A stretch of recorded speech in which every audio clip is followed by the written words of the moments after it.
Hello friends, आपका स्वागत है मेरे चैनल विकिपीडिया एक्सप्लोरर पर। अप्रैल 1, 2025 75 ईयर मार्क करता है इंडिया और चाइना के डिप्लोमेटिक रिलेशनशिप को पूरा हुए हुए।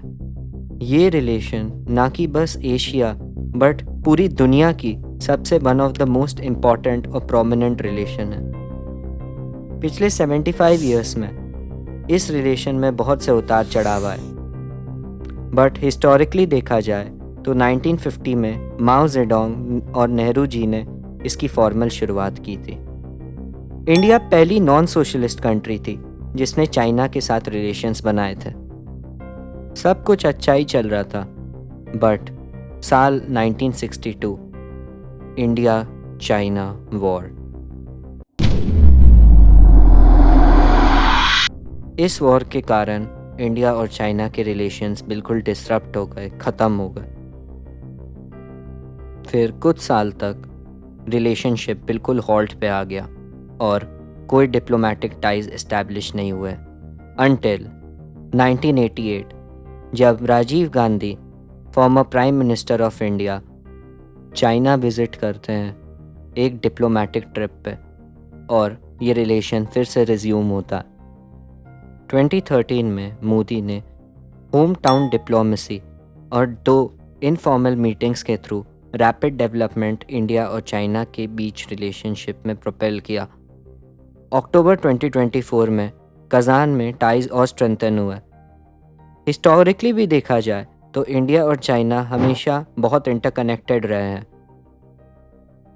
जैसे डॉक्टर कोटनिस और रविंद्रनाथ टैगोर एक मिसाल थे इंडिया और चाइना रिलेशनशिप का। अगर ट्रेड की भी बात करें तो सन 2000 में इंडिया और चाइना के बीच लेस दैन 3 बिलियन वॉल्यूम का ट्रेड होता था, बट 2024 में 138.5 बिलियन डॉलर्स तक ये गया।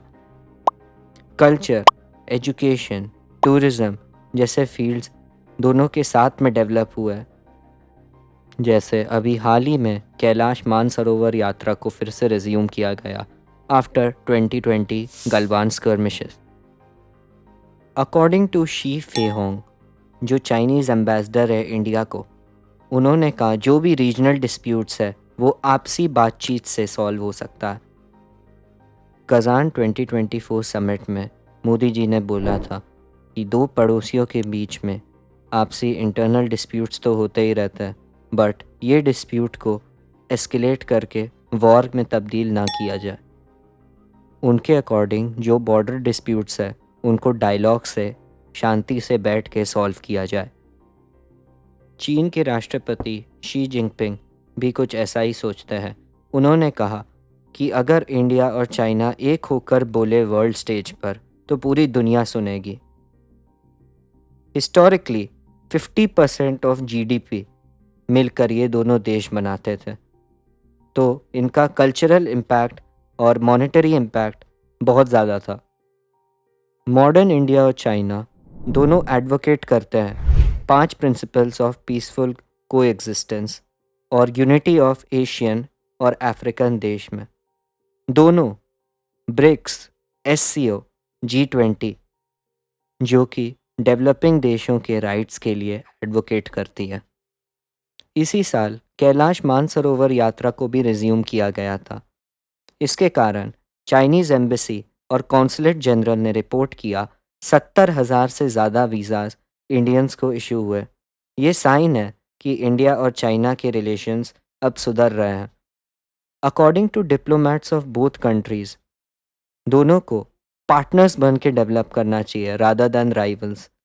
अगर बाउंड्री डिस्प्यूट्स हो तो पीसफुल डायलॉग से सॉल्व होने चाहिए और डेवलपमेंटल स्ट्रैटेजीज़ को एक लाइन पर लाना चाहिए। तो आज की इस वीडियो इसी नोट पर ख़त्म करते हैं और उम्मीद करते हैं कि इंडिया और चाइना पार्टनर्स बन के डेवलप करे rather than rivals. Thank you.